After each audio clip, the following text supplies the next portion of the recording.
Now, I have a confession to make. I honestly forgot that I haven't answered this question. How did I become blind? Today, we're going to talk about my story.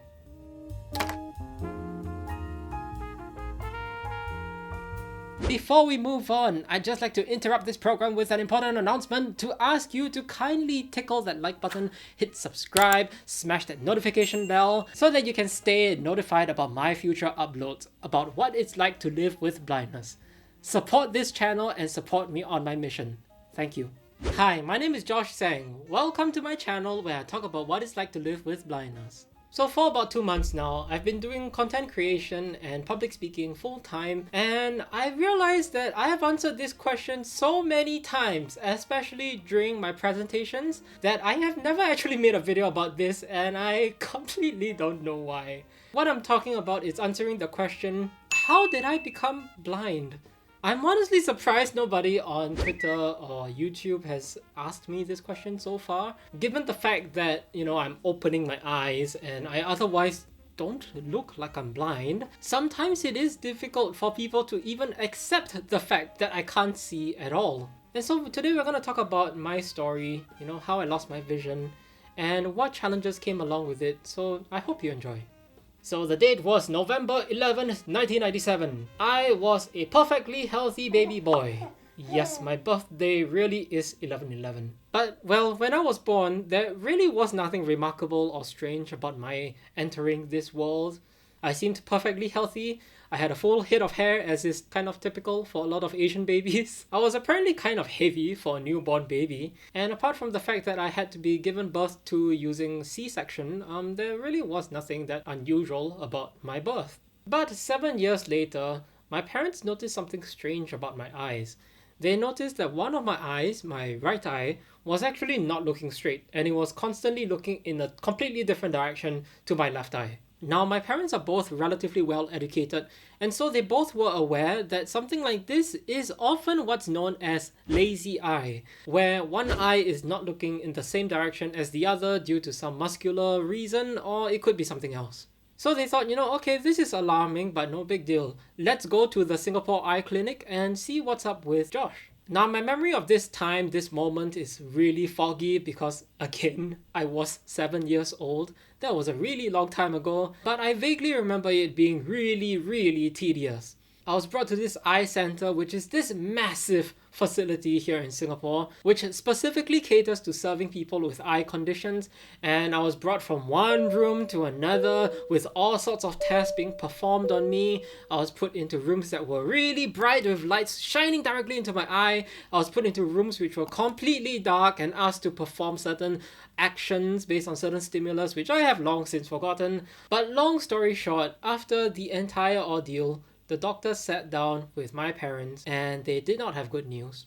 I remember I was waiting in the room with my mother and the doctor in this really grey, really boring hospital room, and my mother just started crying and I didn't know why.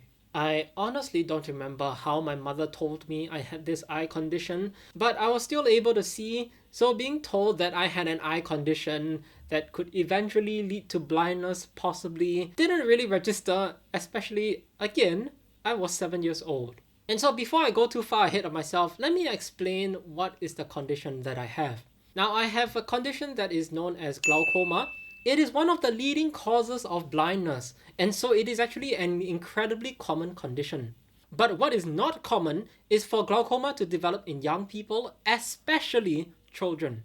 So the fact that I was 7 years old, being diagnosed with glaucoma, was a huge deal. Nobody had any idea how I would have gotten this eye condition, to be honest. Historically, my doctors all had a few theories, but there has never been anything concrete to link a cause and effect. I don't have any relatives with glaucoma, and as far as my parents are aware, I have never had a traumatic head injury which can result in development of glaucoma. To explain it in layman terms, glaucoma is detected in the eye when there is an abnormal amount of pressure being built up in the eye. This is usually caused by some kind of fluid being trapped in there, resulting in the eye expanding and pressurizing. Sort of think of it like a water balloon being fed too much water, and too much water is being trapped in there. And so as the eye expands and the pressure starts to increase, it is actually pressing against the optic nerve which is behind the eye. And this is actually what results in the vision loss, which is permanent, and glaucoma is an eye condition that has no cure. So obviously, if you were to put yourself in my parents' shoes, being told that their firstborn child has an incurable eye condition which can make them blind, and keeping in mind that 20 plus years ago, acceptance of people with disabilities is actually quite different from what it is today. Especially here in Singapore, given the fact that we have a conservative Asian society where I am, it has historically been quite difficult for people with disabilities to be accepted, particularly people with sensory disabilities like vision loss. But as a child, like I've said, I had no concept of what having a disability was like. And so for better and for worse, I lived my life as if I did not have a disability. Now, I always was aware that I had this eye condition, and I was able to explain to people what my eye condition was, but I had no idea how it would affect me in the future. I also was taking eye medication, specifically medicated eye drops, which were meant to control the buildup of pressure in the eye. Don't ask me how it works. It might as well be magic to me, like little potions in little expensive bottles, but basically you drip these medications into your eye and somehow it's supposed to decrease your pressure. I don't know how. Also, to manage my lazy eye condition, I was given eye patches to use. So while I was watching television or doing random things around the house, I would be told to wear an eye patch so that my right eye would be engaged and so it could hopefully start to look in the correct direction. Now also, because I was a kid, I would often cheat my eye patch and wear my eye patch on my left eye, but look through the tiny gap that was in the eye patch because it was just easier to watch TV that way or do other things. And so I was not a kid who thought much about my future, but let's be real, most children don't. Kids, am I right? So yeah, between the eye patches and the medication, clearly I wasn't living a totally normal life, but apart from that, really nothing that unusual occurred in my childhood. Now, glaucoma is an eye condition that can really manifest itself one of two ways. The first is it can result in very rapid vision loss. And the second is that the vision loss can be super slow and happen very gradually over time. Now, my condition wasn't always stable. At different points in time, I've had to go for surgeries and take higher or lower doses of medication in order to manage it continuously. In fact, to date, I have gone for about 10 or 11 surgeries, almost all of which were eye surgeries. So yeah, having a gas mask put on me and having my eyes cut into while I was sleeping is not an experience that is foreign to me. Enjoy that mental image in your head. So like I said, my vision loss was fairly gradual. I did realize over time that my vision was getting worse, but day to day I wouldn't really notice anything. And actually, one thing that happens to people who have glaucoma is that because of the pressure being built up in the eye, some people can get glaucoma-related headaches or migraines. I never even got anything of that sort. And so for me, glaucoma really was a silent condition that I never was totally aware of. But fast forward over time, at about age 15 or 16, I managed to pull through without too many problems in primary school, and I went to a regular secondary school, not one that was specifically meant for the blind. And so it was about this time when I really started to notice that my vision was getting really bad.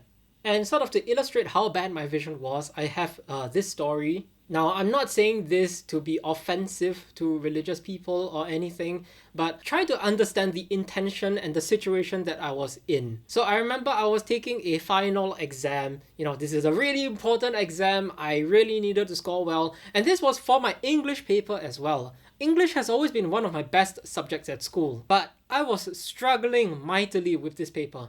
I could not read anything on the paper. I had practically had the paper glued to my nose and my eyes were shaking. I was seeing purple floating objects in my vision. If you don't know what a floater is, just close your eyes. A lot of you would see floaters when you close your eyes, and that is perfectly normal, by the way. But I was straining my eyes so hard that I was starting to see these purple floating objects with my eyes open. And so I realized that when I was trying to read the text on the paper, I just could not do it. And so I told the invigilator, hi, miss, like, can I get some help? Can you tell the invigilator or the exam coordinator that I need a bit of time because my eyes are really struggling? I can't read. So just let me take like a 5-minute break and not count it towards my exam time. And keep in mind, like, I take my exams completely separate from all the other students because to accommodate my vision loss, I was given extra time to take my exam papers. And so I had this invigilator who was supposed to sit there and help me and make sure I don't cheat, obviously, but also to help me with anything that I needed. And she just sort of looked at me and said, oh dear, like, Josh, you're having problems? I said, yes, ma'am. Can you please tell the exam coordinator that I need some time to rest my eyes because my eyes are so strained. I can't see anything on my paper. I cannot even see you. So please just let me take a break. Long story short, she did no such thing. She did not ask the exam coordinator to help me extend my time. She did not tell anyone about my condition or my problems. She just said, Josh, don't worry. I'll pray for you. And when I heard those words, I did not know what to say. Because in my head, I was thinking, I don't mean to disparage whatever religious beliefs that you have, but right now I have a problem and the solution is not to pray, the solution is to get help. It's like if you have someone who's bleeding on the floor and they say, please call the ambulance, I need saving, and the person standing next to you with a working mobile phone just says, oh, don't worry, I'll pray for you. No, don't do that. Right now, I can tell this story and laugh about it, but back then, I was pissed. And so after that exam, I completely failed my English paper for the first time in my life. That was the only time in my life that I failed an English paper. I got like a 35 or 40 something, I don't remember, but it was really terrible. And everyone in my class was shocked. They were like, Josh, you normally are like, within the top 20%. What's wrong with you? I was like, man, that paper just did not go my way. But the reality was my vision was starting to get really bad and I really needed to do something about it. So luckily my school was one of the few at that time which had a special education needs department. And so because this person was specifically trained about the needs related to people with disabilities that would need special education accommodations, they were able to figure out that, okay, Josh, you can't see very well, you need this thing called a screen reader. And so long story short, I started to learn this technology which would eventually become integral to my work, but that's a story for another day. So fast forward to age 16, I've taken my national exams. Here we have a national exams which is based off the exam model in the UK. It's called the GCE O levels. So I had taken my GCE O level exams and my doctor was consulting me, telling me, Josh, your situation is quite serious. You need to go for surgery. And she had actually told me that my condition was serious enough to warrant surgery for slightly over a year. But I had refused because what I wanted to do was take that national exam first. One thing about me in secondary school, I was a really bad student. I did not like studying and I did not like school. I wanted to get out of school as soon as possible. And the thing about eye surgery is that normally they give you about 3 weeks to recover, but sometimes things can go wrong, complications can happen, especially with the stitches. Yes, stitches in your eye. So you can imagine how complicated it can be and how cumbersome it can be. I have had situations where I've had to take more than 3 weeks off school just because there was some complications related to my eye surgery. And so I told the doctor, no, I'm super desperate to get out of school. Is there a way I can take medication to manage my condition for the time being? And she said, yes, but you have to be aware that this medication is really potent. And so among the side effects, it included the fact that it made me extremely drowsy. I went to the toilet all the time. And it was so bad because my sleep schedule was so messed up because of this medication. And also because I wasn't taking care of myself, I could not wake up for school.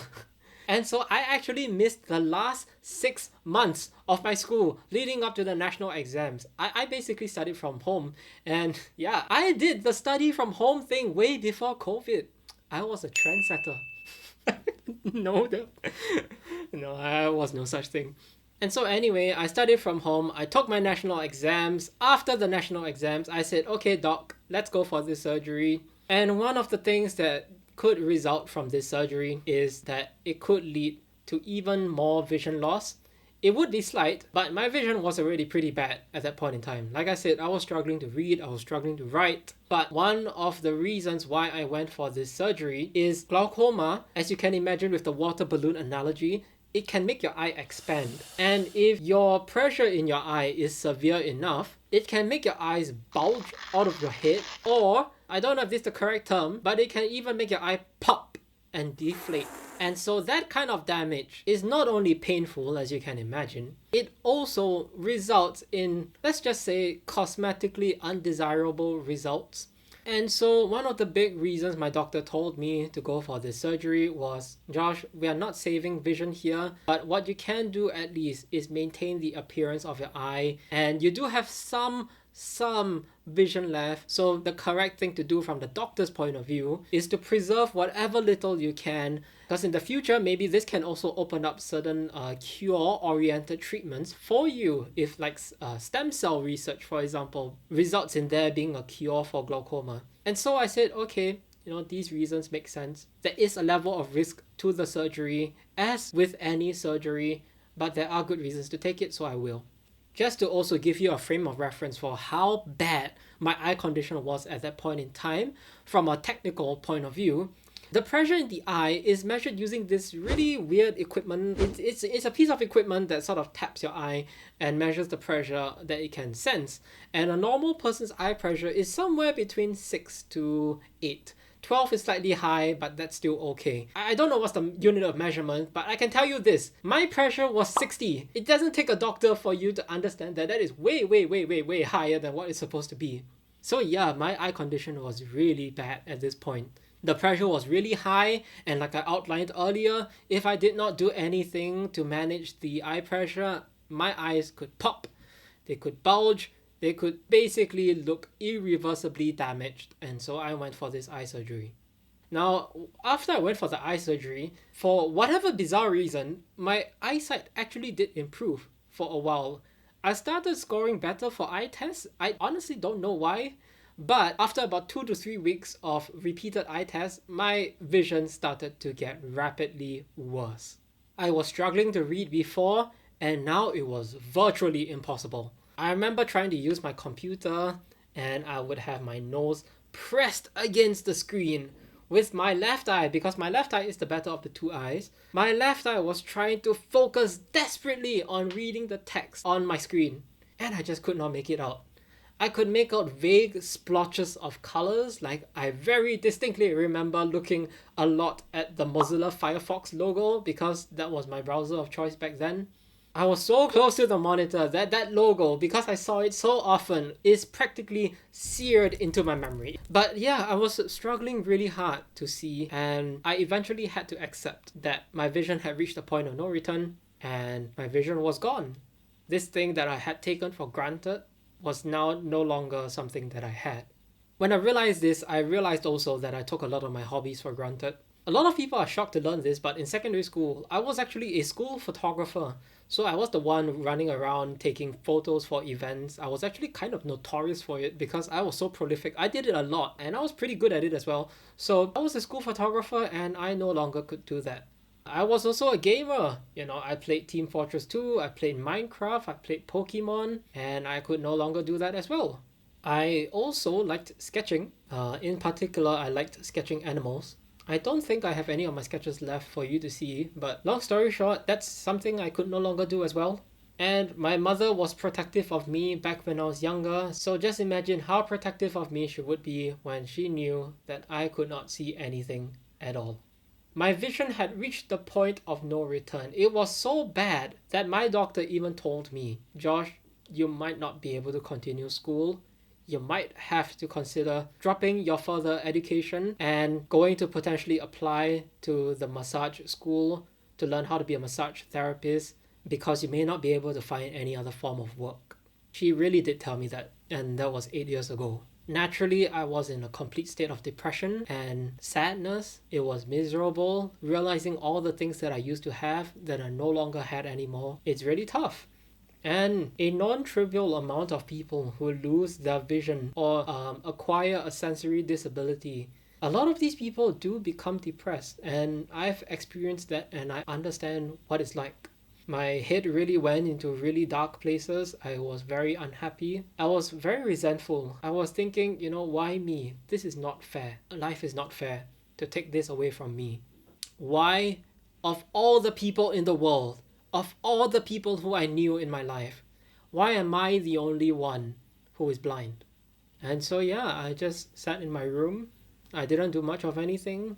All I did was attempt very slowly and very painfully to watch YouTube videos, and that's how I spent my time. This was all after my national exams. I had went for the surgery, and I was basically waiting to see what my school results were like, because maybe, despite me being a lazy student, despite me not going to school for 6 months, despite the fact that I could not see, maybe I did well enough to go somewhere. And sure enough, when I got my results back a few months later, I did a lot better than I thought I would do. I did well enough to go where I wanted to go, which was Temasek Polytechnic. So that's the school that I went to. So if you don't know what a polytechnic is, it's basically like a university but heavily diluted, and the program only lasts 3 years and is very specialized in certain kinds of real-world disciplines. So you can go to polytechnics to study things like business, engineering, sciences, IT, design, that kind of thing. And so I originally wanted to study mass communications, media production, journalism, these kinds of things. But my application got rejected because a lot of the course requires you to have vision. They don't even take in people who have color blindness as far as I'm aware. So yeah, they did not accept me. But what was my second choice was marketing. And so that's the course that I went to. And starting from that point, remember, this is what I wanted to do. I chose this for myself. When that happened, I realized, hey, maybe I can make something of my future. This was also the point in time when I was starting to be connected with a bunch of charities who would be able to help me. And as they say, the rest was history. So yeah, from there, that's how I learned to cope with my blindness. It's a bit beyond the scope of this video, and this video is long enough as is. So one final thing that I want to leave you with is this. I'm not telling you this story because I want to portray myself as some inspirational figure of some sort. As in, I know some people are just going to take that, and it's really flattering, but that's not the point of this video. I'm also not trying to throw a pity party, not trying to say, oh, woe is me, my life was so hard. I'm in a much better place right now, and it's thanks to a lot of the people who are around me. It was thanks to the mindset which I eventually cultivated to equip myself with the right skills to succeed later in life. It's because of my family being there. It's because of society being more welcoming to people with disabilities like me. I'm really privileged in a lot of ways that I think you may not understand. The world is becoming a much better place for people with disabilities. People like you who are seeking to understand people with disabilities by watching videos like the ones I create. Employers who are making a dedicated effort to try to hire people with disabilities and not just reject them outright after they see the column that they're filling in on a job application that states that they have a medical condition. And I'm also privileged to be in a country where this is happening. Not every country is becoming as inclusive as Singapore, where I live, and I'm really thankful for that. But to get back to the point, the purpose of this video is, even though a lot of progress has been made over the past 10, 20, 50 years, since the time of Helen Keller, a lot of progress has been made, but there's still a long way to go. So when I make a video like this, when I make other videos where I do things and show you what it's like to live with blindness, what I'm trying to do is educate people like you, educate the world on what it's really like, and more importantly, to show you that there's so much we can do. Because awareness only goes so far, education only goes so far. You can be aware and educated about what it's like for people with vision impairments to live, the fact that they exist, what eye conditions they have, but you may not understand our lives, and that's okay. I understand why you don't understand, but that's what I'm trying to do on this channel. I want to build myself a platform where I help people better understand the needs of the vision impaired so that people like you can help people like me. My story, unfortunately, is actually pretty unique because a lot of people I know were not as fortunate to get the amount of help that I had. And so maybe by making videos like this, maybe by doing funny challenges online where I attempted things like claw machines even though I'm blind, or unboxing an insane order of mobility canes, maybe by doing silly things like these, you can better understand people with vision impairments and help me build a more inclusive future for people with disabilities and everyone else as well. Thank you so much for watching. I'm pretty sure this was a really long video. I am getting really thirsty. I've been talking for a long time. So thank you for watching and thank you for your support. These past 2 months of me creating content about my life with blindness on YouTube have been absolutely amazing, and it's thanks to people like you.